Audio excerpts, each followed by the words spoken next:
to the Seireitei, a Bleach Fandom community podcast brought to you by City Escapes. They may be blue and upside down, but you may wish to also escape them. But these luxury weekend trips away are always forced upon you when you least expect them and should be a bloody good, topsy-turvy fun for everybody. My name is Lethan, and today I'm joined by Nomi. Hiya!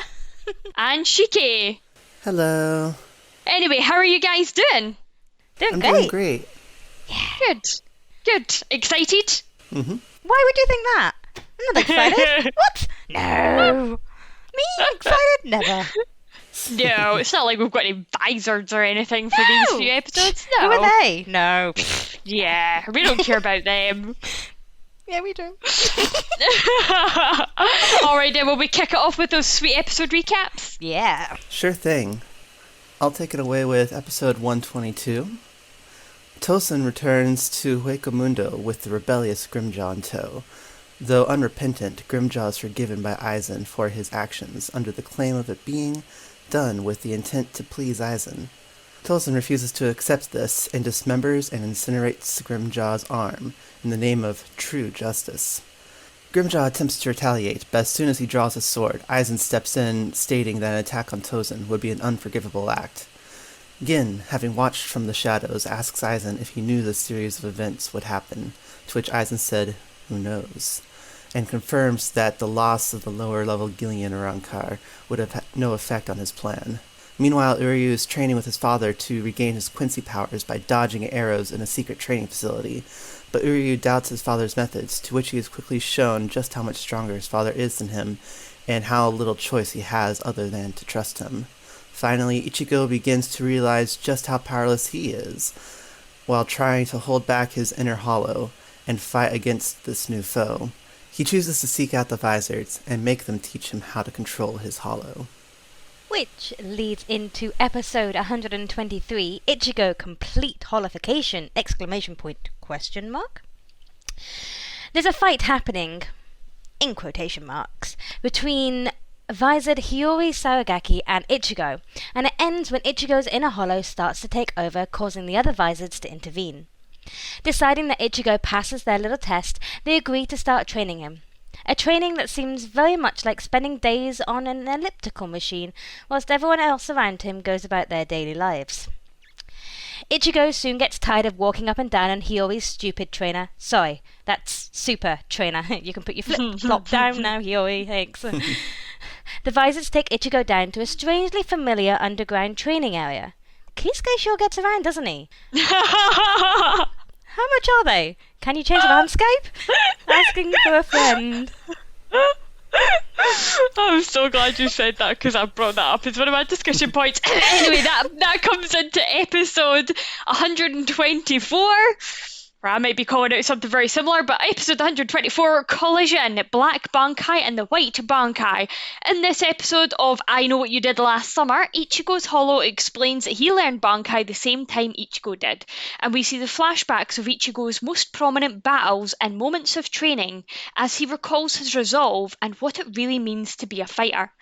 We see flashbacks of his fight with Byakuya, his time training in the underground with Yoruichi, and Mr. Eyebrows doesn't really exist man is shoved down our throats once again to remind us that the bout arc happened. Will they just let it die already?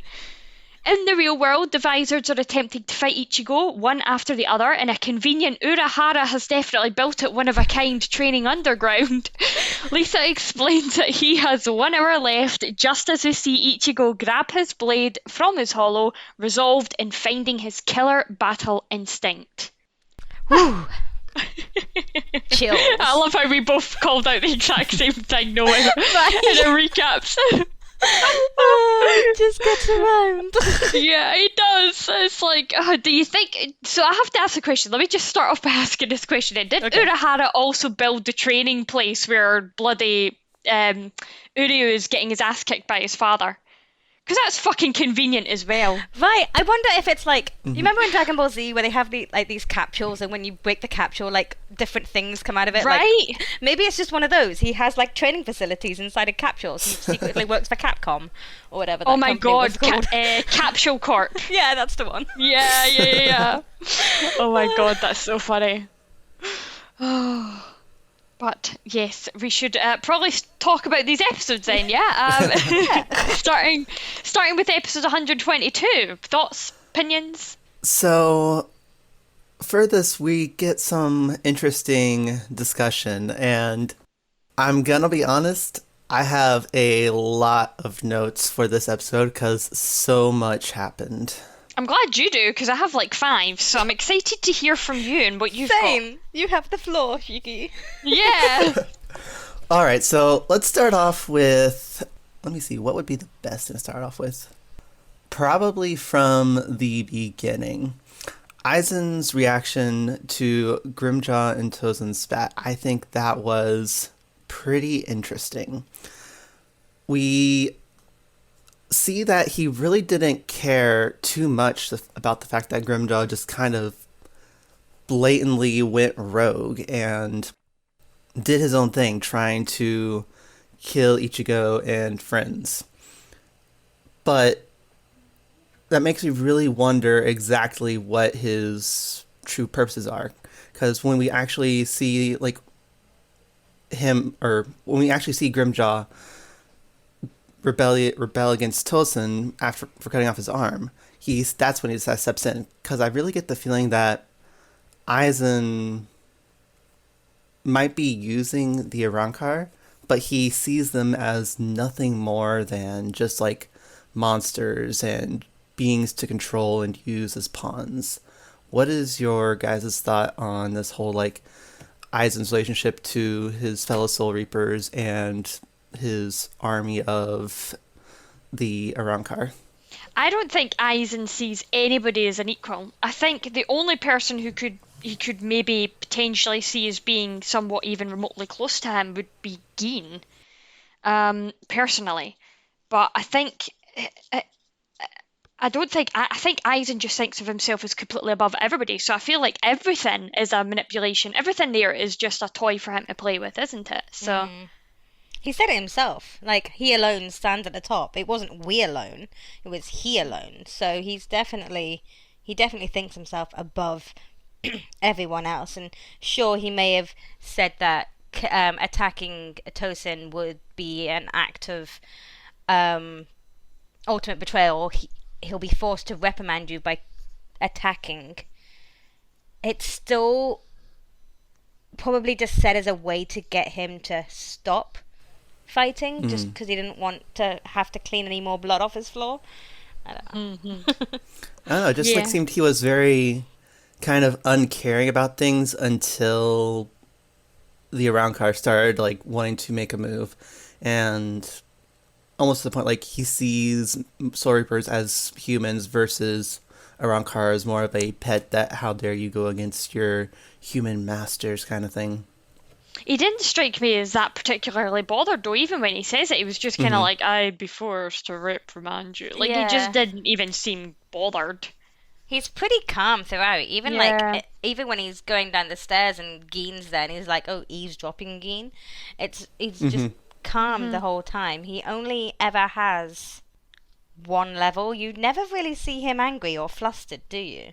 No, and I think that comes from being on his high horse, doesn't it? Maybe. Yeah, it's like because he's like feels like it seems like he's always above everyone else. So like he knows that if anything does get out of hand, he can just squash it with like probably a look.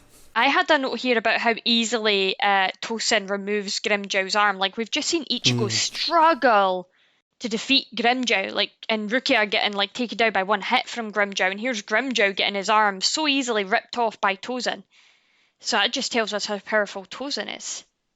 Yeah, that's gonna prove definitely interesting battles in the future. I think as well there might have been the element of surprise there as well. Yeah, true. I mean, of course, Ichigo was pretty. Like, he wasn't fighting at his full capacity because he's scared of his full capacity, so... Yeah. So I also didn't have too much to comment on the training scene with Uryu. Although, like, yes, it's quite interesting that his dad just so happens to have a secret training facility. It's like... I get that he... obviously is a very rich person, and being in Quincy, I get also the feeling that he maybe while he doesn't like the Quincy, he still hones his power, obviously. But when I was just watching the scene, the only thing I could think of is there are likely some members on the server who would love to be in that situation with Uryu's dad and being chased by him, and if every time like they're hit by him, I can only see them say like, harder, daddy. Is that like an angel dust quote? We were watching that the other night, actually. Yeah, I think there's a lot of Bleach members or Bleach, like, I don't know, fans out there that would love to be locked in a room with at least one Bleach character, I'm pretty sure. Yeah.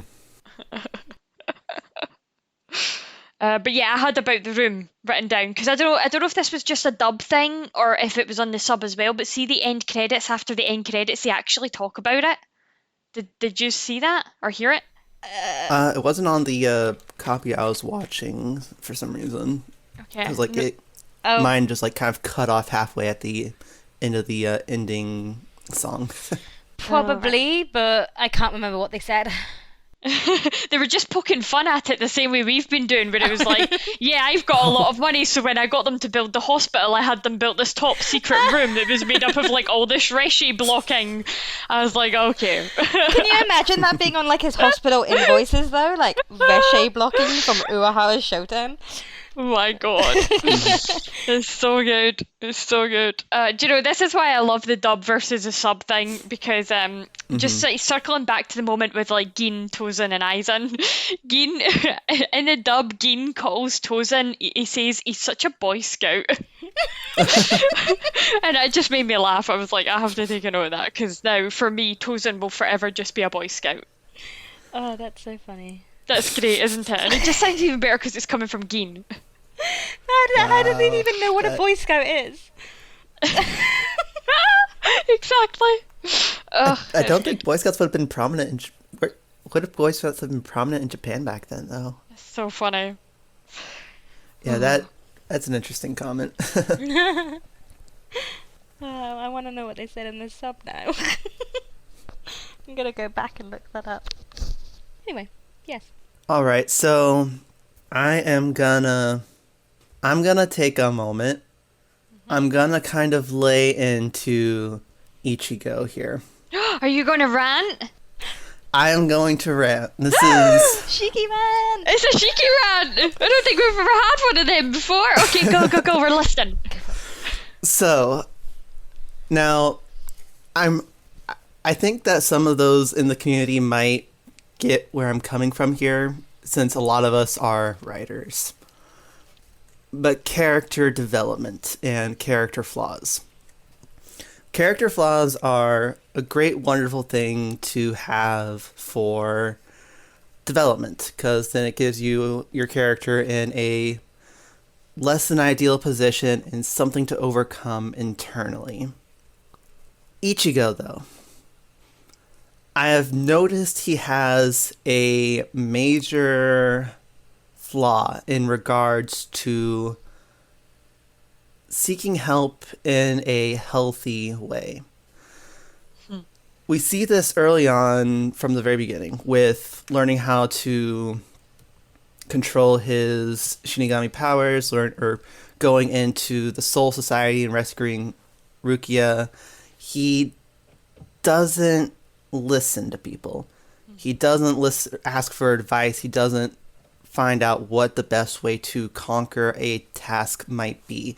He says, I gotta do this, and I'm going to do it my way, because I know, and I believe I know what's the best way to do it for me.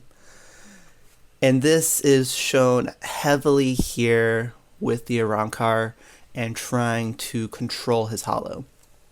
The visoreds? The visoreds. So he doesn't even ask them, like, what would you do to train me to control this hollow? He doesn't ask them anything. He says, I'm going to go up there and force you to teach me, and he chooses to learn how they're trying to control their hollows by fighting them and seeing how they fight. He doesn't even seem to consider the fact that maybe they have some way that they could teach him how to control it. or maybe he does, but he just doesn't want to learn it their way. He wants to do it his way. He doesn't talk to Urahara. Sure, he says that he doesn't feel Urahara would know anything because obviously Urahara would have told him otherwise, but let's get on that in just a minute. But the fact is, Ichigo has the character flaw of thinking he has to do everything himself, and he has to do it his way. He can't rely on anyone else, even in the sense of asking someone who is experienced in these situations, someone who knows Soul Society culture, someone who knows what the Visoreds are and how to control these inner hollows, someone who's actually experienced this and gone through it. He doesn't ask them for help. He says, I'm going to try and use them or figure it out my own way through observation and fighting them. And that, I find, is just a very unhealthy character trait that has honestly been probably the primary source of why a lot of this bad stuff has happened in the first place. In all these seasons, it just feels like Ichigo, due to his, for lack of a better term, narcissism, is in all these bad situations because he just can't get over himself and ask someone for help, ask someone to properly train him until he has absolutely no other choice and has been overwhelmed by the person who knows he needs to be trained in the proper way. I wonder if that comes from what happened with Urahara, because he did ask Urahara to train him, didn't he? That was arranged. He did ask for that. Mm-hmm. And then Urahara is now the reason why he has this hollow inside of him. So I wonder now if maybe after that he's saying... I'm going to get to that bit in a minute too, because I have another big question. And it might get into spoiler territory for both of you and what you know. Because I don't know if any of this is answered in the future. But we'll get back to that in just a minute. But still, what is your thoughts on this character trait of Ichigo? Is it as negative as I'm seeing it? Or... I did find it very surprising how brash he was when he approaches the Visoreds. I do completely agree with that. I think he is very stubborn. And true enough, he was on that little super, quote-unquote, treadmill thing for... a while before which isn't a treadmill, the dub calls it a treadmill, it's a cross trainer, but whatever. He was on that for a while before he even, he didn't even ask him why. If somebody told me to go on that thing until I drop, I'd be like, but why? Explain to me the why, and then I'll do it. And he doesn't seem to care for their answer either. I'm trying to think of other times Ichigo hasn't asked for help, but just taken it, or just done it his way. I guess he's done that a lot with Rukia. Rescue Rukia? Yeah, I was going to say, he's done it a lot with Rukia, yeah.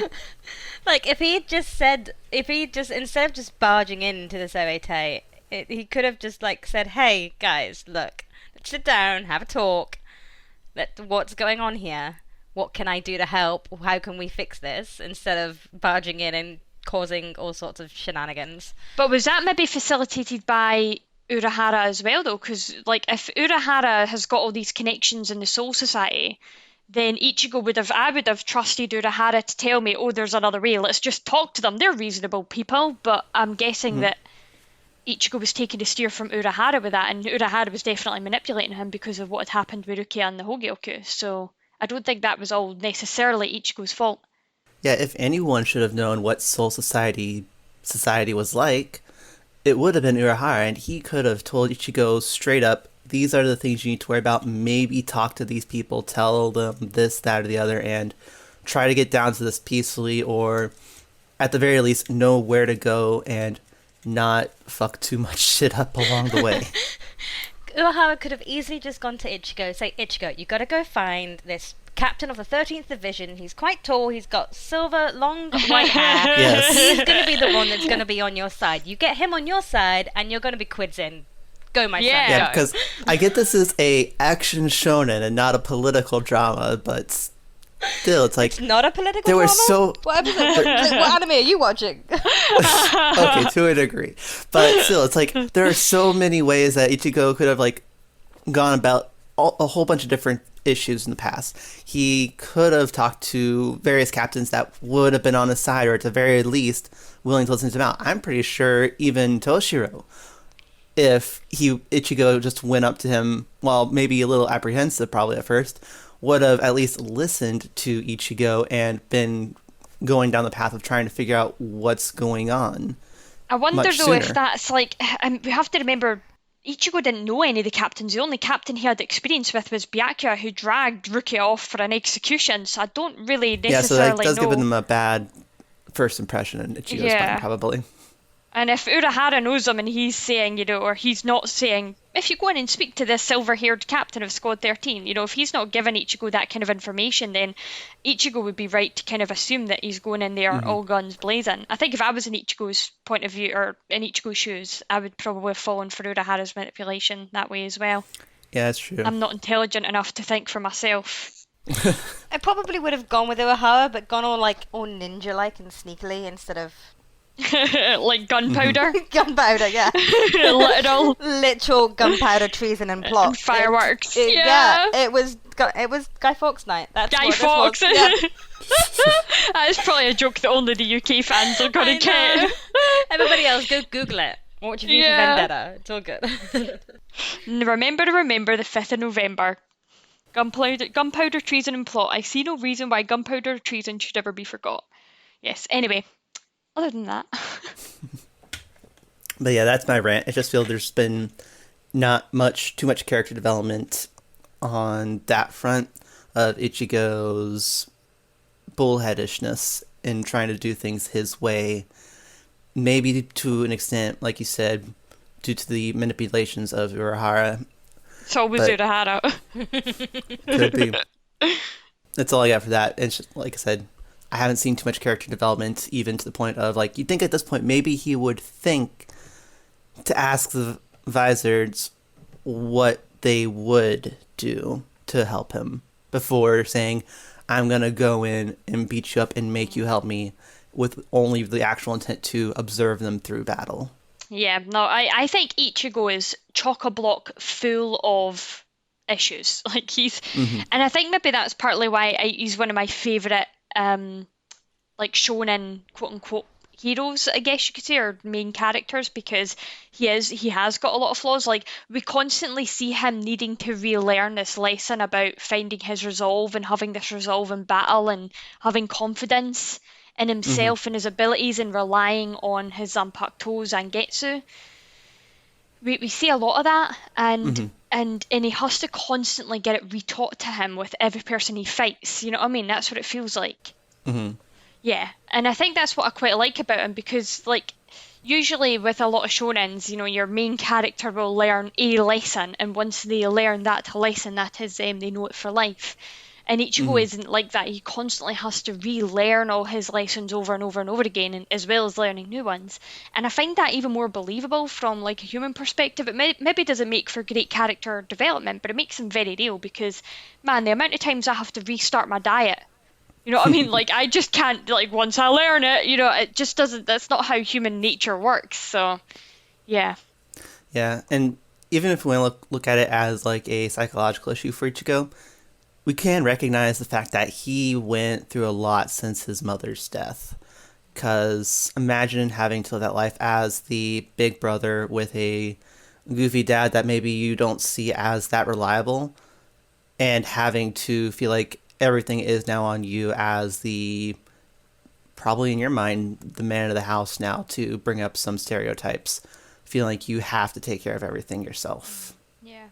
Yeah, but it's good points. Good points. Mm-hmm. And it touched upon my Urahara, quote-unquote, trained him, but was also responsible for the whole inside of Ichigo, which was a point that I had written down. Yeah, because there's that whole bit where Ichigo's like, Urahara knows what's happening to me. He would have told me how to fix it. Bullshit! I just spent a good 5 minutes giggling at that, but yeah, that's a load of laughs. Yeah, told you everything in beginning, so yeah, exactly. Did Ichigo learn nothing of that man? It's the two people who I expect to know the most about whatever's going on, Aizen and Urahara. And they're not going to tell nobody nothing more than what they need to know, or what they think they need to know. I think if Ichigo walked in there and was like, Urahara, tell me what's happening, blah, blah, blah, blah, blah, I think Urahara would. Yeah, it's once Ichigo You have to ask him specific Yeah. questions, and if you ask him the right question, then he'll give you the answer. Yeah, agreed. He's gonna, I think he likes, Urahara strikes me as very Dumbledore in the sense that Yes, I was just thinking that. yeah, like he likes to keep his secrets. He likes to keep things close to his chest, and unless you know the right questions to ask and the right time to ask them, you're not going to get the information from them that you need. Yeah, he's got a way of skirting around the question while Yes. still Hmm. answering the question. And he just leaves you more confused than before, so you just don't ask clarification questions. Yeah. Yeah. I think we've nearly touched on all my points for this episode. The only one of the other things that I had was Tashiro's report, where he's talking about like they needed full power for the small fries, and he was like, I don't even think those were Vasto Lordis. They weren't even the ones under Vasto Lordis. They were like really small fries. So he seems really concerned. Rangiku only takes it seriously when he tells her that and points it out to her. Um, but yeah, I thought that was very interesting.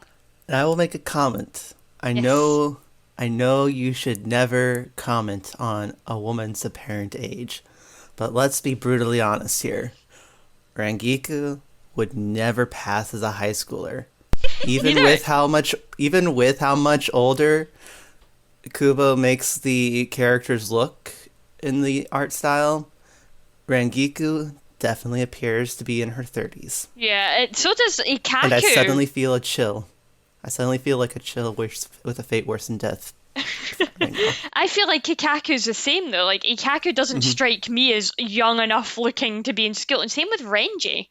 Hmm. Like Renji, I think out of all of them, other than Toshiro, obviously, Renji is probably the only one that could maybe strike school age. But I don't know about anybody else, but I fucking struggle to like determine the age of animated characters. Hmm. Like I really, really struggle. I remember when I first started watching Bleach, like I thought that Rukia was like I don't know, in her late 20s or something, and I remember thinking that Hmm. Toshiro was in his early 20s, and like Ichigo was like in his late 20s. Like they don't, like, to me they just don't look the ages that they are. But Yeah, anyway, they look more like university student age, if anything. yeah, But yeah. it's very hard to determine age because you can't see things like graying hairs or like wrinkles, and it's very rare that things like that are ever drawn anyway, and even when they are, it's still hard to tell. Hmm. And I had one more note that I find very interesting about this series that is reinforced in this episode. In regards to Chad seeking out help from Urahara. First of all, that's how you actually seek out help. You recognize that you are not where you need to be. You just go up to the person who you know will help you and say, "Please train me." But we see something we don't normally see in too many shonen anime or manga. And that is a major focus on anyone other than the lead character. Certainly, like in some shonen, we'll see like the side characters be like, "I'm too weak. I need to go train." Then they disappear, come back 10 episodes later with brand new power ups, and all you know is they went to train. But here we actually see the struggle of these characters like Chad, like Orihime, even Renji, and we actually see part of the struggle they're going through while they're training at times. And I find this attention to the side characters very interesting because that gives you more story, more plot, and more connection with it. And I think that's like the great part about Bleach is it encourages a very vast fandom because let's say you're not a big fan of Ichigo because you just don't like him for some reason. You have a wide cast of characters that you can be fans of, and they're not just there for an instant. You actually dive into their story. You actually get to see their struggle and see them grow as well. Not as much as we see Ichigo, but a lot more than I would say we see in many other shonen. Yeah, it's true. Nomi, anything from you?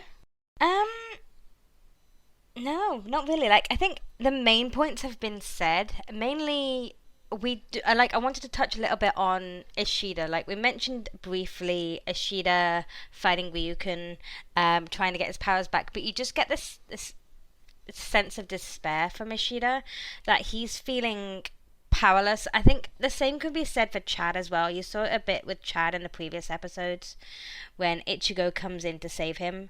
They're both feeling absolutely powerless, that they can't be out there, that they're recognizing that there's this evil that they need to go and help and protect, and they are feeling like they can't do it, that they're not up to scratch, which is motivating Ishida to do something he never thought he would do. And again, that ties in with the whole asking for help. He went to his dad. Something probably took a whole lot more courage than Chad going to Urahara for help, is the fact that he went to someone that he doesn't entirely see eye to eye with, and admitted his own defeat. Yeah, and you know just way. how prideful he typically is. That must have taken a lot of humility on his part. Yeah. And so to see that little bit of training montage we saw leads into what Shiki was saying with, we're actually seeing them going through this change. They're getting better. They're going to come out stronger, and they're actually doing something. Instead of sitting in a corner and wallowing in self-pity, they're actually moving forward and getting the help and continuing on so they can come back on top. Yeah, you're right. It's really interesting. I also, like, when Chad goes to Urahara to ask him to train him, I was like, Urahara's face, that's a smug bastard face. Just a little one, yeah. Yeah, he's like, ooh, I was not expecting this, but I'm going to turn it into my favour. Yeah, me? Oh, I would love to train. Yeah, I'm okay, just Urahara. a humble candy store owner. I can't do anything. He's such a smug bastard. I love him. Him and his stupid hat and his fan. Speaking of smug, can we just touch on, because we haven't spoken about them yet much this year. Like, oh, they're coming. They're coming. We finally get to see that there was more than just Shinji who is a Visored. We've met Shinji, we've briefly met Hiyori, and now we're getting to meet all these other characters and their first entrance, standing there looking all imposing. They've all got their Zampatos out. It's very striking, our first image of this group collectively known as the Visoreds. And it makes me wonder if, they sense Ichigo coming and Shinji's just like, quick, hide, get your Zampatos out, look imposing. Look cool. Cool. Stand in the poses that we've rehearsed. What is it about Bleach characters imposing? And maybe they all got lessons from Byakuya. I feel like he's very fucking good at it. But yeah, that's good. We'll move more on to them in the next episode. But yeah, we just, first impressions of the Visoreds, and we get an imposing bunch of misfits, I think is a word I'm going to use there. Lovingly. Yeah, I think the first time I saw this, I'm trying to remember back if it was this scene or if it was another scene. Is this the scene where Hiyori is like squatting down on the ground? Yeah. Like she's... Yeah, because I just thought she was taking a shit first time I saw it. I mean, yeah, okay, yeah. I was like, she's fine. She's got her pants up. It's fine. Yeah, that was very imposing. But I've got no more points for episode 122, so will we move on? Yeah, do you want me to do manga anime differences? Yes, please. Yes. Take it away. I mean, there really wasn't any. There's just one scene, and in the anime we see this scene of Keigo's sister helping Ikaku, and Ikaku having that feeling of powerlessness, and he's feeling all dejected because of the loss he went through and everything. That's anime only. I had a feeling. Yeah. I think anime likes to do that. Yeah, it's probably building up to the filler episodes coming up, but yeah, that whole... I mean, it was nice to see Ikaku in this moment of weakness, and he's probably thinking to himself, how can he go back and face his captain now when he obviously lost? So it was nice to see that kind of side to him, but yeah, it was anime only. And that was it. These episodes are pretty, for the moment, they're pretty... What's the word I'm looking for? Loyal, thank you. Yeah, to the manga. that'll do. And until we get to our final episode. Oh, I wonder. Oh, I wonder. Yeah. So episode 1, 2, 3 then. What have we got for that? Because I've only got 4 points, I think, for this one. Crying Hiyori makes you want to give her a hug. Just yes. She comes across all strong, and then she really got scared. That's her. I know I would get slapped with her sandal, but I felt so bad for her, and I want to give her a hug. What was she thinking was gonna like? She's like going at Ichigo, right? She is going at Ichigo. She's going at him, and then like he snaps. She knows that there's a hollow inside him. You know, hollows, those things that are known for being all rosy and nice and kind. Yeah, like she's going to bring that out. What did she expect was gonna happen? So that just maybe tells me just the magnitude in the difference of power between Ichigo normally and his hollow. Because maybe like if you're the typical visor putting on the hollow mask, maybe there's only like so much that they're used to powering up or getting extra strength from it. But she might have been surprised by just how much stronger Ichigo got with his. And maybe also how cruel it was as well, and why Ichigo has been trying to hold it back. Like, I feel like that was a big realization for her in that moment, was this is why he's been fighting it so hard. I still want to give her a hug. I felt really bad. But, I mean, that just goes to show, in this small scene that we got of them when Ichigo's on the cross trainer and we get this small kind of flash from each of them going about their daily lives, we just get their personality from that. We've got this, this rough and tumble Hiyori who can actually get startled and has that kind of softer, scared side. We've got this no-nonsense Shinji who's only thinking about food. You've got Rose, who's really into music because he's asking another character, Love, if he's heard about this new music CD that's out. You got Love, who's metaing with his jump. And then you seem to have, like, I don't know, the dad of the group. You've got Kensei, who is, or Dadsei, as I would like to call him. Punchy visored. Yeah, Mr. Punchy Visored, if you listened to us last week, yeah. Who seems to be very much kind of regimed, keeping everybody on, like, reminding people of their duty, that they're not here to have fun, that there is a serious side to it. And then you got Lisa reading Playboy. Being the stereotypical high schooler girl. Yeah. But, yeah, so you've got... And, I mean, no wonder Ichigo gets really annoyed with them all, because they are just going about their day-to-day life, not really paying attention to him whatsoever. But I think it's fascinating that... And we get this in the manga in 6 panels, one for each, and we just get so much information from these side characters that we've never seen before. Yeah, and this is the first and the last. Really? Yeah, no, right. This is all we kind of get from them. Let me just tiny mini Lethan rant. Just like, we know that Kubo loves designing characters, right? That's his thing. He loves creating characters, but the problem is that he brings in so fucking many that it's just really hard to keep up with them all. So I feel like he was kind of like, yeah, I've got all these characters, don't they look great? Oh shit, they all need personalities. So he's like crammed it in on these really quick little panels of, I'll give them one line each and that'll be their thing. He likes music. She likes porn. He's like, you know what I mean? And I'm just like, oh, okay. Yeah, this is all we get to work with when writing fanfic. So, there are some characters who get less than this. So, at least we get something. True, that is true. Yeah. There's certain characters I'm thinking of.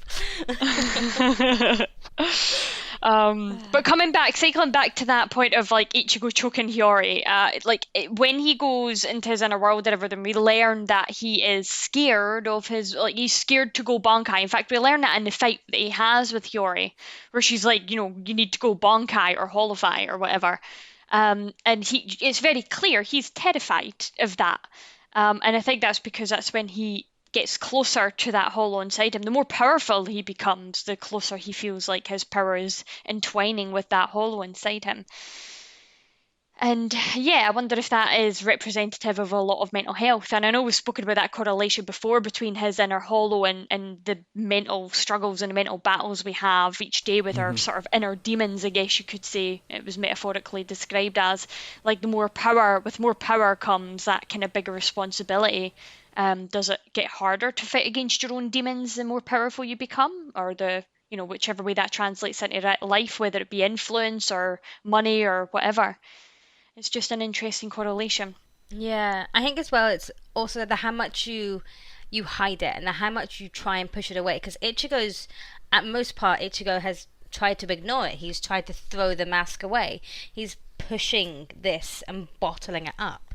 And this is like the bottleneck approach where he's been pushing it down too much that at some point he is just going to let go of everything and it's going to have major repercussions everywhere, and that's kind of the manifestation of this hollow because he's been suppressing it and now it's out and it can make a grown woman cry, someone who's not, you wouldn't expect to cry. Yeah, it really does justify Ichigo's fear of this because he knows that he's been pushing it down so much rather than tackling the problem head on. And he's mentioned before, his main fear is that it's going to hurt his friends. I know that there are a lot of people out there with various mental health issues that they mainly try to ignore it. They don't seek help, and then they hurt someone that's close to them because they thought that they could just take care of it themselves. And then that's the point when they figure out that they need to go get help. And I know that Japan's mental health care is not top class from what I've heard. And I wonder if Kubo is trying to make a commentary on that situation of Japan. Yeah, maybe. And I suppose it goes only really in Western culture has it started to become something that even we talk about, isn't it? It's only within the past 10 years have I actually seen people opening up about their mental health issues. Other than that, it used to be a major taboo thing where it's if you're going to the psychologist, God forbid, the psychiatrist, you have people say is there something wrong with your child? And it's a position of embarrassment rather than a position of any other physical health issue. Yeah, agreed. And I still think there's a bit of taboo around it even in our cultures right now. There still is that I feel like it's getting better. I do really feel like it's getting better here. I think there's still more work could be done for it. Yeah, and I feel like some people are taking it to an unhealthy position to where it's a point of pride for them that they And an are excuse, yeah. Yeah. Yeah, I think that's another reason why I really find the whole inner world thing really interesting. So for me, I did a little bit of digging, right? Ichigo's inner world fascinates the shit out of me, right? Inner worlds, to me, the concept is brilliant because even before I ever watched Bleach, I've had an inner world, I guess you could call it, since I was about 8 years old. Since I was old enough to start learning meditation, I've had an inner world. And mine's is vastly different from a lot of other people's. Or to me, I guess you could call it it's a meditation escape. Really, it's where I go when I close my eyes and I need to meditate. Ichigo's inner world is something that most meditation tapes tell you to not do. So an inner world is usually somewhere that you're meant to go and escape from reality. It's not usually meant to be a cityscape as such. It's usually meant to be more in tune with nature. So that's why Ichigo's inner world in particular fascinates me because it is literally a city turned on its side, which I think is representative of how his world is so upside down and topsy-turvy. But also the fact that it is blue. And I'm not sure, I did go trying to find, before we recorded this today, I did go trying to find whether or not it was Kubo who decided that the inner world was blue or if that was decided by the anime. But either way, I think the blue has meaning because obviously we know it to mean peace. But that isn't the only thing that blue is associated with. Blue is associated with depression. When people say they're feeling blue, they mean they're feeling sad. And I wonder if the buildings are coloured that particular way for that reason as well. You know what else is associated with blue as well, though? What? Water. Water and rain. And we've already spoken Yes. about the symbolism between Ichigo and the rain. So that's a really good point you made there. It all ties back into that depression again, doesn't it? It keeps cycling back to his mother. Like, it just keeps coming back to his feeling guilty over not being strong enough to protect the people he loves.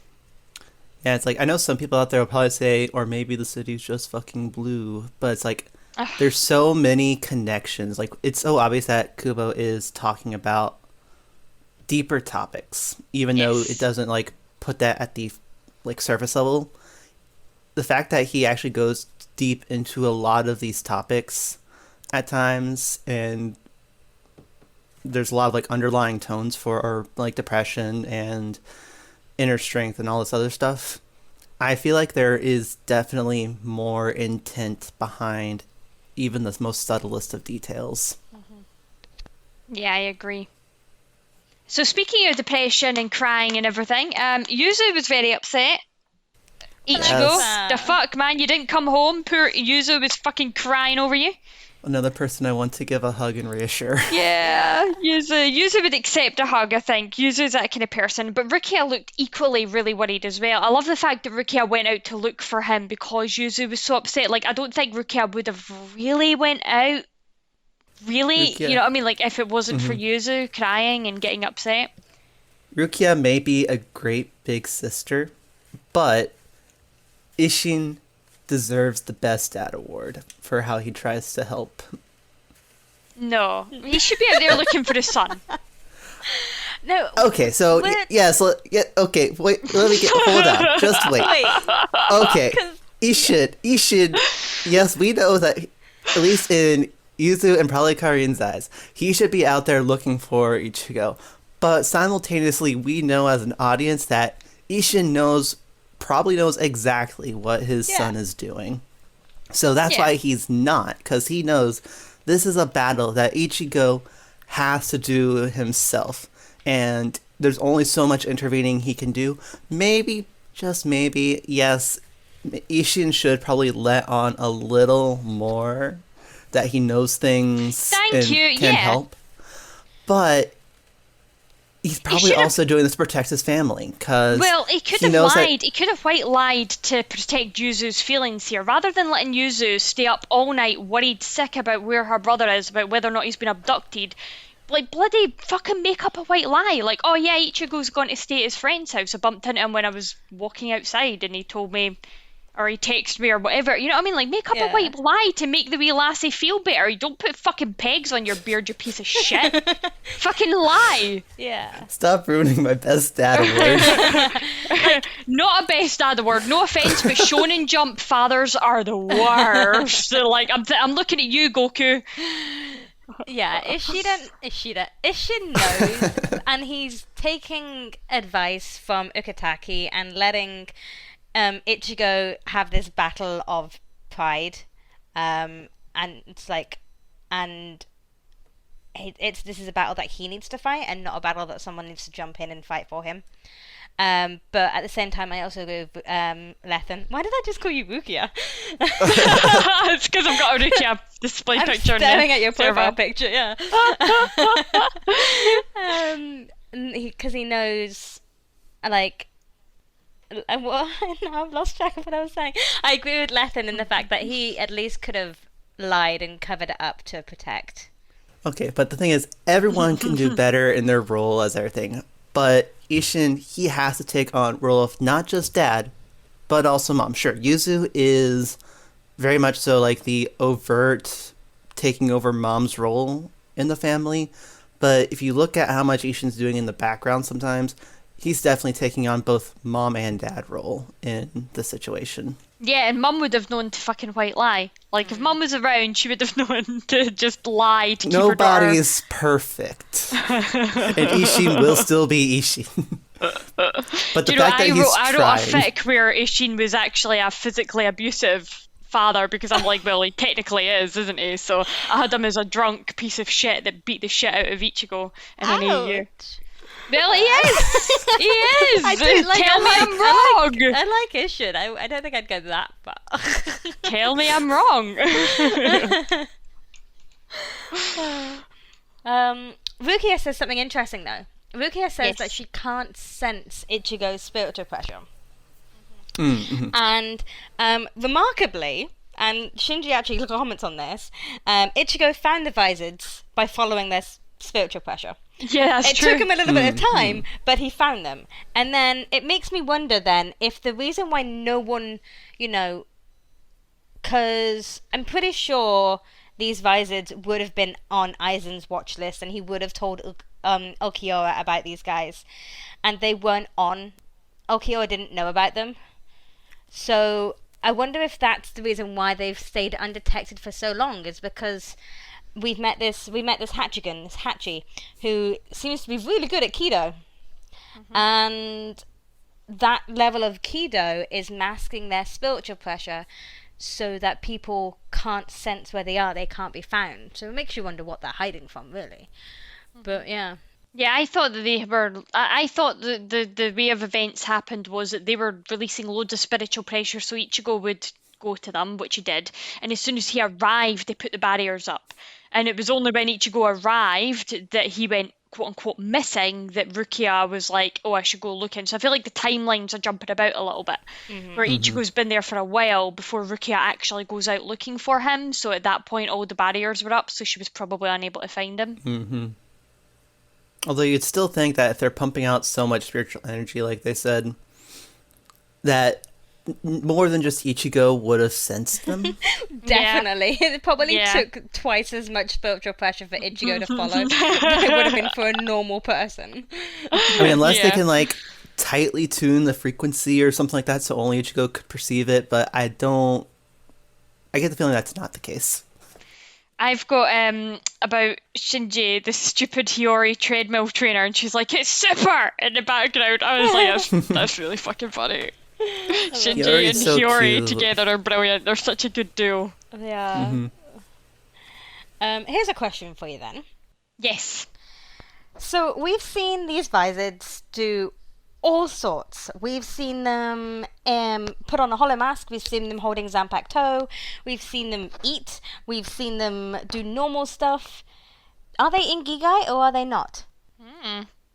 What do you guys think? That is the question. That, I think they are what Isshin is.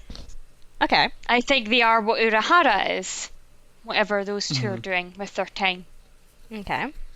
That is my pathetic answer. Like, because there's so much, and like I don't want to go into too much because some of it accumulates over time, and we do find out a little bit more. Actually, no, we don't, because it's a filler episode, so we won't be watching it. So, in a filler episode, it's determined that Shinigami can't eat World of the Living food unless they're in a Gigai. Like, the Gigai is what allows them to consume that food and get that sustenance they need whilst they're in a Gigai. Whereas it's a filler episode, so whether or not that is actually canon is yet to be announced or is yet to be said. However, we see Moshiro and Hachi come back from the store with real world food. What is it with me and words? Real world food. Stop laughing at me. You know when you tell me not to, I'm just gonna laugh harder. I know. This is not the word I couldn't say last week.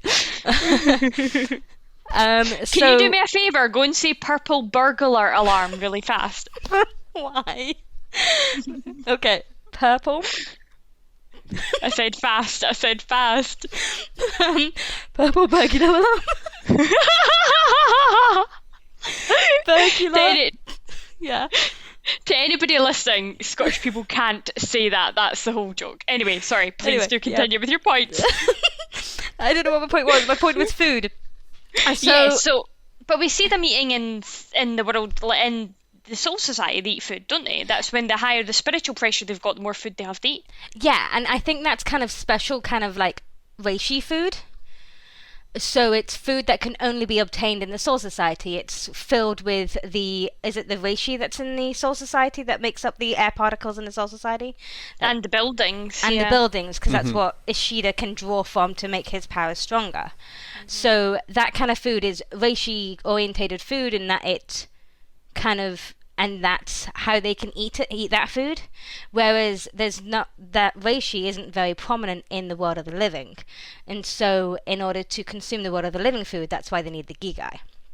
Of course, this is like what kind of my theories combined with other different stuff. So that leads me to believe that these visoreds are in their gigais, however they can still manifest their hollow mask, and they can still manifest their Zampatos whilst in their gigais. But how limiting is a gigai really? I mean, sure, we see like when everyone else from the Soul Society comes over, they're in a gigai and they have to get out of it in order to actually fight. But obviously we see also like Urahara. If he's in a gigai, and it seems at times like he probably is, he obviously doesn't seem to need to get out of it to do his stuff. That's why I was thinking whatever they are, he's the same. Can gigais be specifically tuned to a Soul Reaper to allow them to fully utilize their powers? I mean, with Kisuke, anything's possible. Yeah. Yeah, because like Kisuke, obviously he's very much so the experimental type of person, especially on Hollows, as we saw from the training series or training arc with Ichigo. But, so I mean, I can assume that he definitely is. He's versed in gigai as well, because he made the gigai a very special one for Rukia. Rukia. So I mean, it could be that he made, a special gigai for himself first that allows him to be in tune with all these powers, like you were saying. And then, maybe made them for the That's visoreds. just my theory. Exactly, maybe made them for the visoreds, or because if that's the case, then how much power can these guys hold, and are these visoreds fighting at full strength right now, or are they still limited by the fact that they are in a gigai, and they're not? If they've been in a gigai for a very long time, have they kind of lost touch with if they were Soul Reapers first, like we still don't know where these visoreds have come from. If they're in these gigais, how strong are they if they weren't, as if they were out of their gigai? Yeah. I guess there's still loads for us to potentially learn. Or not. We don't know.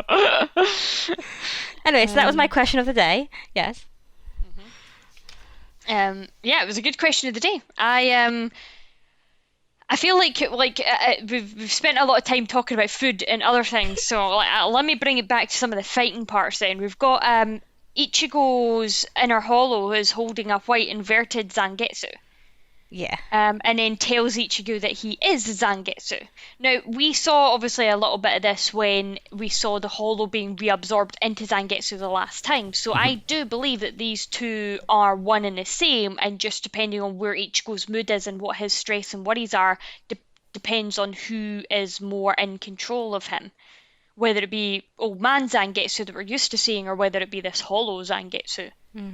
Okay. That brings me to my huge question that spans across this episode and the next episode. Okay, go for it. Okay. What exactly is a Zampato? So, we know that, because even spoiler-wise, if there's anything mentioned in the anime in the future about what is a Zampato, I can't remember it for the life of me. Because, here's the thing. So far, it seems that each Zampato is unique to the Soul Reaper itself. It has a personality, it's all in tune and everything. So my question is it a power lying dormant within them? Or, is it a separate entity from the Soul Reaper entirely? Does it exist within every soul? Is it, something given to them? What is a Zampato? My understanding up until this point of what we have seen from both the manga and the anime until this point, without thinking about anything in the future, is a Zampato is a physical representation of somebody's own spiritual pressure, right? It's That's what like I'm a getting part, to. yeah, a part of their soul, which is why I think that the hollow side of Ichigo is the more prevalent part of his Zanpakuto energy right now, because that is what he is so focused on and scared of. Like, when you're scared and you dread something, that's when you attract it, right? That's the power of the law of attraction. Yeah, so that then brings me to is every Zanpakuto both Soul Reaper power and Hollow power? Because obviously we are seeing Ichigo, and his Zanpakuto is both the Soul Reaper side of things and the Hollow side of things. We know for a fact that a soul in the world that's bound to the world of the living, if not taken care of, will turn into a Hollow. So that seems to be something that's inherent to the nature of being a soul. So then the question becomes, does every Soul Reaper have a little bit of Hollow within them that's inside their Zanpakuto or their inner soul? And similarly, does every Hollow have a bit of Soul Reaper inside of them, because that's inherent to the soul? And then, of course, obviously, only certain souls in the Soul Society become Soul Reapers if their spiritual pressure is great enough. But then if souls in, like, say, the Earth realm that are stuck there can become Hollows, would it theoretically be possible, if they have strong enough spiritual pressure, to become Soul Reapers or tap into that power? Just like a whole lot of questions of what is the nature of a Zanpakuto, what is the nature of the Hollow, what is the nature of the soul? If everything is all intertwined, how does it Where do the play boundaries together? lie? Yeah. Yeah, what are the limits? What are the boundaries? I mean, it's really good points. I think it's really interesting discussion points to bring up, because I think you're right. It's that you're right. Like, every soul has the ability to become a hollow after they, as I used to say back in the day, go past their sell-by date. They've been left in the world of the living too long and not been sent to the Soul Society. They go off. They transform. But I guess it's that whole, we've all got both light and dark inside us. It's what we choose to feed type mentality, really, isn't it? I can't just say that. Who knows? Maybe a Soul Reaper who inherently does do really terrible bad things. Maybe there is an aspect to them that then becomes hollowified because of that. I don't know. Yeah, because it seems like there's a very specific nature to being a Hollow and a very specific nature to being a Soul Reaper, kind of like a yin and a yang. Things that live opposite to each other but are required for a mutual balance. And maybe if you cultivate the aspects and the nature of Soul Reaper, of being a Soul Reaper versus cultivating aspects of being a Hollow, the more you focus on things, the more that specific side will grow in prominence. Yeah. If we take, we've seen another manifestation of a Zanpakuto so far, and that's the Zanpakuto of Renji. We've seen Zabimaru manifest, and from that, you don't really get a sense of hollowness from Zabimaru, in the sense of the fact that we can definitely see a sense of hollow in Zangetsu. If we're naming this kind of yin and yang version of Ichigo, White Ichigo, as it's colloquially named as, if we take that and you actually hear the hollow in his voice, you see the hollow in his eyes, you can actually see the hollow. You didn't really see that when we were interacting with Zabimaru. So, but it stands to say that we just don't know if maybe the hollow is asleep in Zabimaru, if it's repressed. At this point, we don't know. And it is, as you say, it's very interesting questions and very interesting points. And maybe someday we'll get answers. I wonder if it's to do with that chain then, isn't it? If it comes down to that chain, Ichigo obviously had his demolished, and then it started to eat in on himself. So I wonder if they have to just go through that process, and it is just that black and white, and it has nothing to do with our deep and meaningful good and bad. But yeah. But yeah, these two episodes just made me question, what is a Zanpakuto?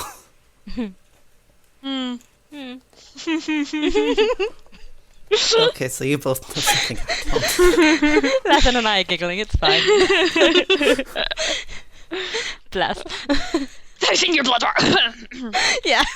I was sorry, something stuck in my throat there. What was that? Yeah. Yeah, I was. Yeah, Take some water? Yeah. yeah. Well, that's a good idea. Let me. Hydrate. Yep, there we go. Done. That's it. We're good. Yeah, cool. Yeah. All right. Well, that's the only point I had, because I had to write it down because I did have it as a moment. Was Lisa looks kind of fucking badass. Lisa is badass. She What are you is, talking right? about? I'll admit, like, I have loved watching out for characters that I know that are other people's favourite, especially like, you know, Nomi, Del, and Shiki. So I've been paying a lot more attention to like Kenpachi and Yachiro. I've been paying a lot more attention to the Visoreds. I've been paying a lot more attention to Ukitake, and characters that you all really enjoy, because like they're characters that I never really thought much of before. So this episode I was like really paying attention to the Visoreds for these few, and Lisa, when she goes in to fight Ichigo for the first time, I was just like, Lisa, you're kind of a badass, kind of digging it. Like, I just thought that she pulled off a really good like pose. Yep. Lisa. Yeah. And that was literally the last point I had for episode 1, 2, 3. So Yeah, I have no manga differences. none. None. Nothing major. Nope. All right, cool. So coming in episode 124, then Ichigo was Hollow Ichigo effectively training Ichigo through flashbacks. Flashbacks. Like, was that what was happening? Because yeah, like it felt like he was sort of manifesting fights for Ichigo to remember the lessons that he'd had before. I don't get the feeling that this Hollow Ichigo was actually trying to go at him properly. Like, it just like Ichigo was fighting Byakuya in his own head for a good fucking solid minute there, and that would have been the perfect ideal opportunity for Hollow Ichigo to have struck. And when he does it as he's coming out of that, and he kind of knows, he's kind of like, are you a bit distracted? But he's not saying it in a way that's derogatory or anything. He's saying it in a teasing, or at least I picked up, like a teasing kind of way, where it's almost like, I know what's going on with you, and it's me that's facilitating it. Mm-hmm. It's hard for me to comment on that because it leads into manga anime differences. Oh, just go, just bring it in. Okay, so obviously the fight with the bound dude Of course, didn't happen. was filler, but so was the Byakuya fight. That was also filler. Ah, was it? Yep. He does revisit a previous fight, but we haven't seen it yet in these episodes. Oh, so is it a fight that he's had already in the manga? Mhm. But we've not seen it yet. Nope. Like, we've seen the fight in the anime, but we don't know which fight the anime it's actually going to revisit until next episode. Ah, gotcha. I do remember this, actually. This is bringing up flashbacks for me, actually. I think you're right. I'm vaguely remembering this. Okay, cool. We'll gloss over that point then, since that seems kind of fillery. I've got here Shinji as my Patronus. Why did oh, because he can't count. That is it. Actually, you saying that reminded me of something else I wanted to say in the Zampato, like Zampato and Souls, that I liken Go for it. Zampato's souls to somebody's Patronus. Like, it's a little bit of their Oh, yeah. personality, it represents them. And also, if any of our listeners, or even you guys, have read or watched His Dark Materials by Philip Pullman. Ah, yes, the demons. The Daemons, that kind of also likens me to what a Zampacto is. And the I Zampac like Soul, that. and that correlation between the two, and it's like a little bit of their personality and their soul within them manifests out as a little kind of conscience. Ooh, that's bringing up a point. Without any spoilers of any kind, but let's just say that like, if any quote unquote, or we're thinking about Rukia or Renji when they were younger, if children existed as soul reapers, would their manifestations be set, or would they change? I'm just thinking about the demons. Ooh, yeah. That'd be interesting. Oh, that would. Anyway. Okay. Anyway, so you saying Shinji's your Patronus reminded me of that point. Yeah. And then I've just got, why are they forcing eyebrows on us? Which is the vampire guy. Yep. I don't really got a lot for this episode, actually. No, I mean, it's all other than the fact that we get a random fight with Byaku and a random fight with vampire eyebrows. It was pretty loyal. Yeah, I mean, it was just a continuation of the last episode for like 2 minutes and then filler for the remaining 70%. Yeah. We get to see more of like the Visoreds. You get to introduce themselves. You've got full names for Lisa Yaramura and Kensei Muguruma. Names I'm going to forget. Punching... Well, Lisa I'll remember, but we've got Punching Man, we've got Afro Guy, we've got Mr. Hair. I'm assuming, do you mean Love or do you mean Rose? Because both have fabulous hair. Right, the guy that likes bands and music. Okay, Rose, yeah. Him. I did this with like Game of Thrones as well, so even if it was throwing so many characters at me, I'm like, right, okay, it's very clear that we're not meant to care too much about you if you're on screen for like 5 seconds, so you don't get a name, you get this. I did like, though, towards the end of this is my main point. This is actually the only main point that I've got, apart from one tiny little other thing, but when it's talking about Ichigo finding that instinct to kill, that resolve again, when it's tying all that back in, we hear Kenpachi's hair bells, which I thought was really, really nice. I wonder what that could be. Oh, is that the fight? Right, okay. See? That'll be the fight you're talking, right, I get it. Yeah, it's really unfortunate that we did end on this kind of cliffhanger, because the fight between Ichigo and his inner hollow hasn't finished yet. Gotcha. They're still Makes colliding. sense that fight would come up, though, because that's like the fight of where Ichigo really found his resolve. Yeah. No, I've not got, because it is like really just a continuation of last episode. Like, I've not got much for this either. I've just got a little note here about Moshiro. Out of all of them, Moshiro is not my favourite. I have to admit. I will hold my hands up. She's the kicking one, right? Yeah, the one with the green hair. Yeah. But the way that she addresses other people is actually quite fascinating to me. Like, for those of you who listened in last episode with our special episode, you noticed that I did have an interest in what certain characters called, what Japanese honorific they called each other. And Moshiro tends to use the honorifics Rin and Tan, which is, again, kind of childlike, young honorifics that they use. For example, she calls Ichigo Berry Tan because he's a strawberry. But yeah, so that was just like something that I noted that I thought was, again, with that whole personality, different kind of the different honorifics they use, and I just don't like Moshiro, but I noticed that. Yeah, I know that kind of stuff always gets on my nerves as well, because like, okay, if a kid does it, that's cute because they aren't able to properly say Chan or anything like that. That'd just be like me going up to you, Lethan, and be like, Mrs. Waffle, can you help me with this, please? And yeah, it's fucking weird. Grown adult, it's... Yeah. She's very uwu. You know how, like, not the character Uru, but the uwu. Oh, right, that thing that everybody in the server took like 3 hours trying to explain to me and I still didn't get. Yeah, that's that. She's very kind of on purposefully cutesy and annoying. Yeah. Do you know what my nickname for her is, apart from the kicking one? What? My nickname for her is insect repellent. Because I feel like that's what you need to get rid of her. Anyway. Oh my gosh, she'd still fly around me. The only other little point I had for this then was when Ichigo grabs back his sword at the end, and then the black colouring, which we know is representative of Ichigo, engulfs it, which I love. Again, I just want to call it, I love that play of, black is not bad, black is good in this sense, and white is actually the evil, if you want to call it that.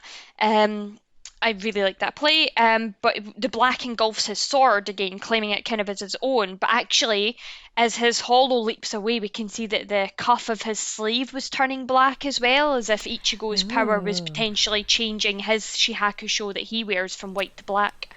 His hand went normal if you looked closely as well. Yeah. Interesting.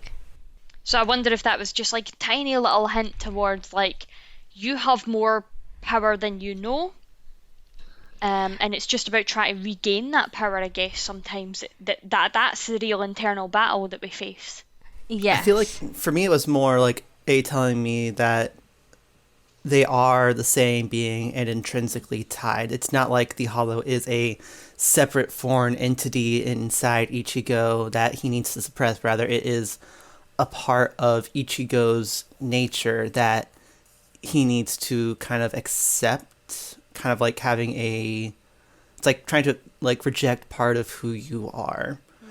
I mean, if you want to get to it, say the LGBT thing, any side of those, like whether you're homosexual, if you're constantly rejecting that, that's part of who you are. And that's another demon that you've got to fight, isn't it? Is a demon of society on how you perceive yourself. Yeah, because if you're rejecting it, then it's going to seem like it's trying to destroy you.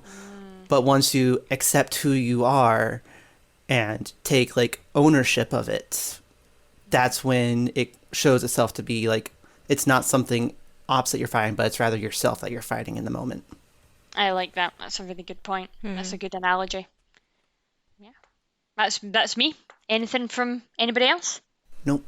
I've just got some funny little manga things here. Yes, I love funny little manga things. Go. So these are at the end of the chapters, and we met a couple of episodes ago. We met Rukia's soul candy. So the soul candy chappie who inhabits Rukia's Gigai while Rukia is off in her soul body. And this chappie has the tendency to say pion or hop Pion, in hop, in the dub, which drives Ichigo crazy. And now we have what the other soul candies do as well. So there's a soul candy called Bruce, and this is the one that Ikaku uses. And it turns you into a coward and makes you say ook. So it's got a little picture of Ikaku going, wow, a vice ball, I'm scared, ook. He's scared of a vice ball. And then you've got Yumichika, who uses the soul candy Gringo that turns you into a hoodlum and makes you say thank you very much. So Yumichika's yelling at Ikaku, shut up, stop crying over a stupid rice ball, I'll kill you, thank you very much. Wow. And then you've got the one Toshiro likes to use, and it's called King. Of course it is. But it's Toshiro in a trash can, and he wants to hide somewhere safe. Yeah. I've seen that one, that's hilarious. It makes you very diligent but stupid. It makes you spout meaningless percentages and forgets what to say. So it's like this spot has a 97% chance of being safe.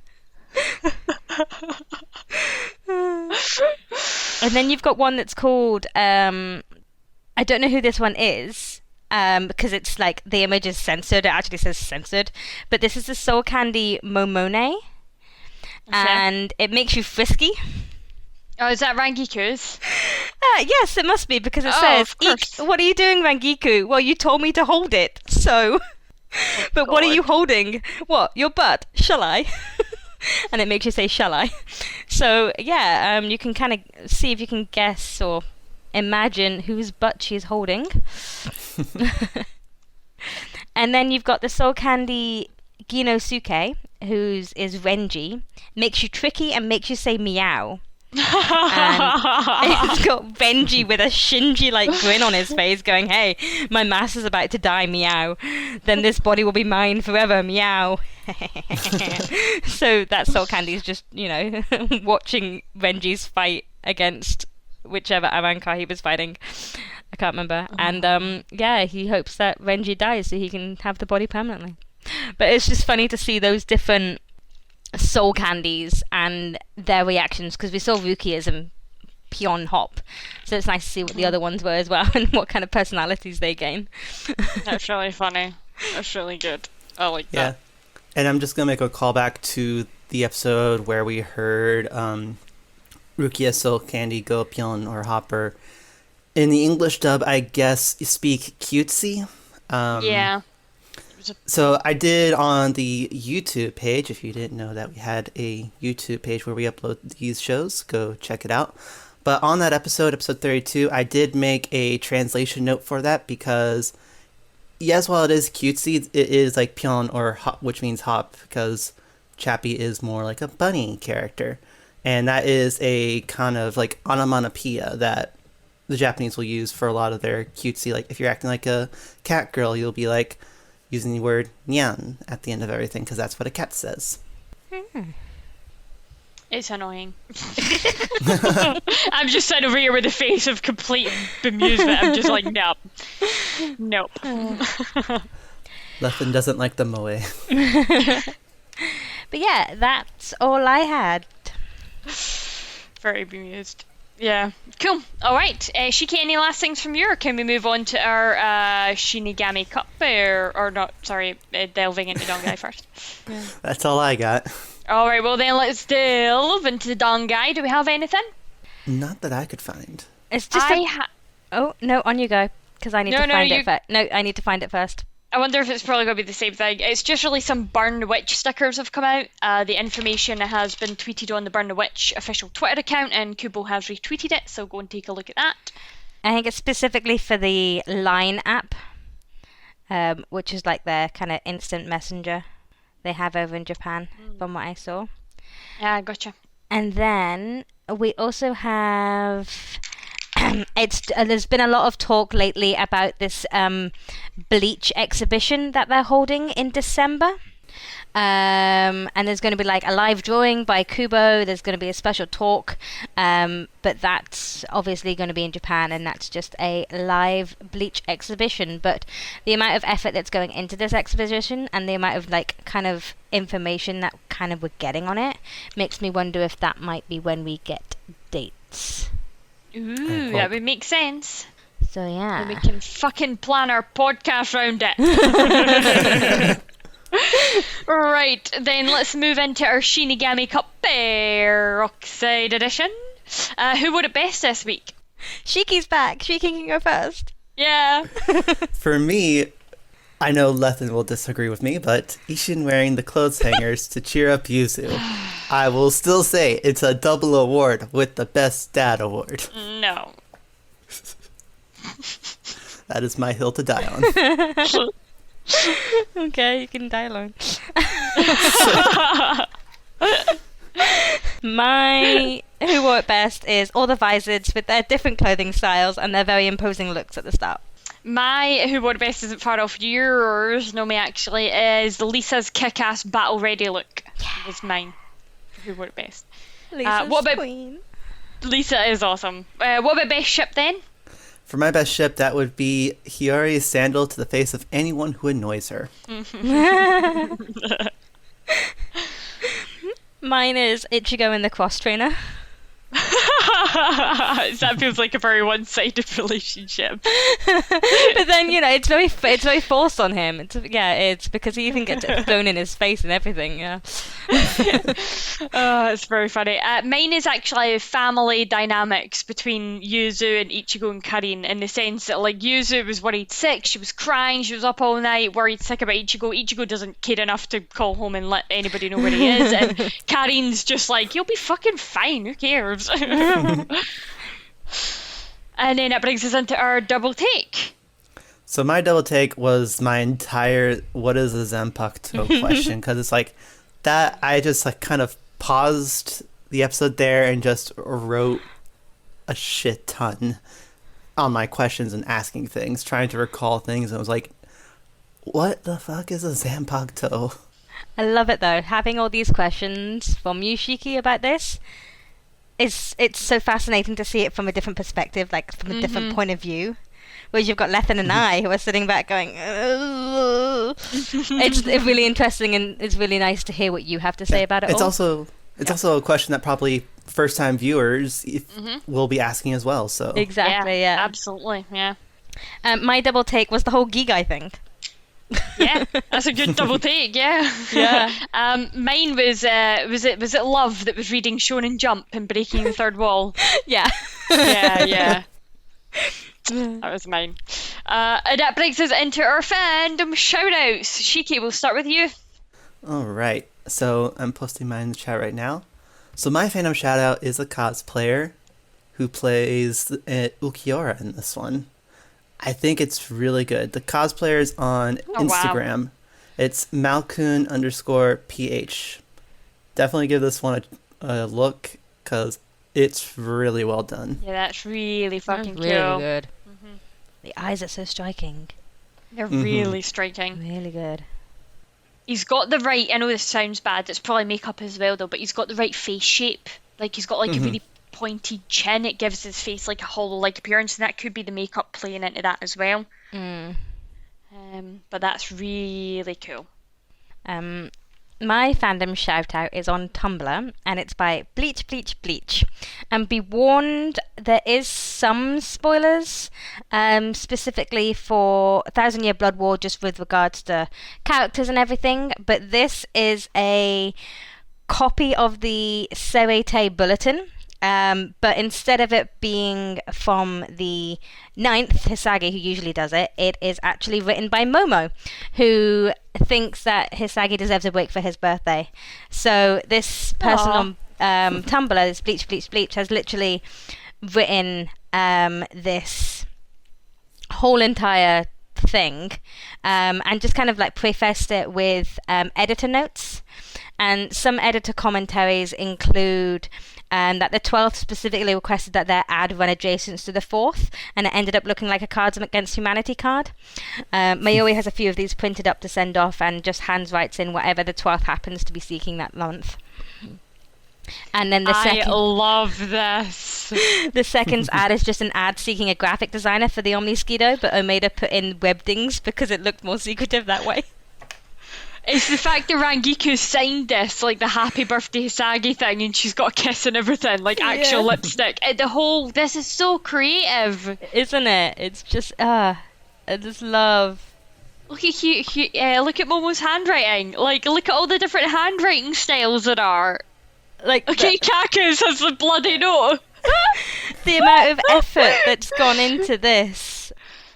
Just like these little, it's got a full episode, like a full edition of 5 different parts, and This just the is effort so that's gone into cool. it is amazing. But do be aware of like spoilers coming for future arcs, because it does spoil some characters.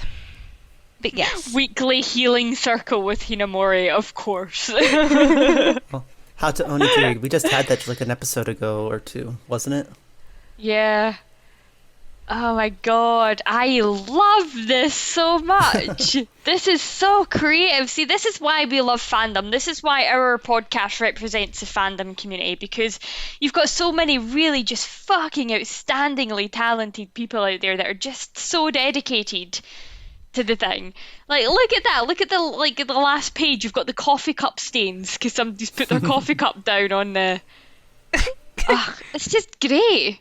I love it. Fandom has so much talent. Right? they do. And like, it just goes to show that fandom doesn't have to be art or cosplay or fan fiction. It can be little things like this as well. Like, it can be, we've shouted out before, incorrect Bleach quotes. And that's just all encompasses like all of fandom. It doesn't necessarily have to be your fanfic writing, your fan art, or your cosplay. It's a wide range of things. You all right with your words over there, Nomi? Yeah. Put your teeth back in your mouth. You'll be fine. Yeah, you're right, and it encompasses like people that do videos and people that do podcasts. Anybody that creates or does or like consumes any kind of Bleach media, I guess you could say, that isn't just strictly the source material, is part of the fandom. Even memes. It's what keeps it alive for Yeah. eons to come. Exactly. And then you've got my fandom shout out. My fandom shout out goes to I love these guys so much. Daily Tiny Bleach. Wait, is this what I think it is? Yes. I think it probably is, yeah. They joined kind of recently, and it's just little mini, like, they take pictures of, like, the background characters or the moments in the Bleach manga where characters have been small, SMOL, apparently. Yeah. And they've just been sharing, like, each day a new one of just, like, the most ridiculous-looking manga panels of the small characters, and it's, This is adorable. this is great. There is spoilers in there, naturally, there is, but, like, there's like right now I'm just looking at like a small Tiny Yamichika. Rangiku. Yeah, mini Rangiku as well. Yeah. So Yeah, definitely have a look through that if you want a giggle. If you're okay with spoilers and you want a giggle, definitely have a look through their page. Massive shout out to you, Tiny Bleach. You do us proud. And you give us giggles. Oh, it's so fun. Yeah. I know. Yes. Anyway, is that us? I believe so, yep. Following them. Okay. Shiki, any more from you? That's all I got. Awesome. Well, then, you wonderful souls, that is the end of another episode. If you like what you heard and you want to get involved, you can find us by searching for TheSeireitei on Facebook, Tumblr, and Instagram, and TheSeireitei on Twitter. Each of these platforms will link you to our fantastically deadly Discord family, where you can chat with us about the show, read fanfiction, take part in creative challenges, and talk anything and everything Bleach.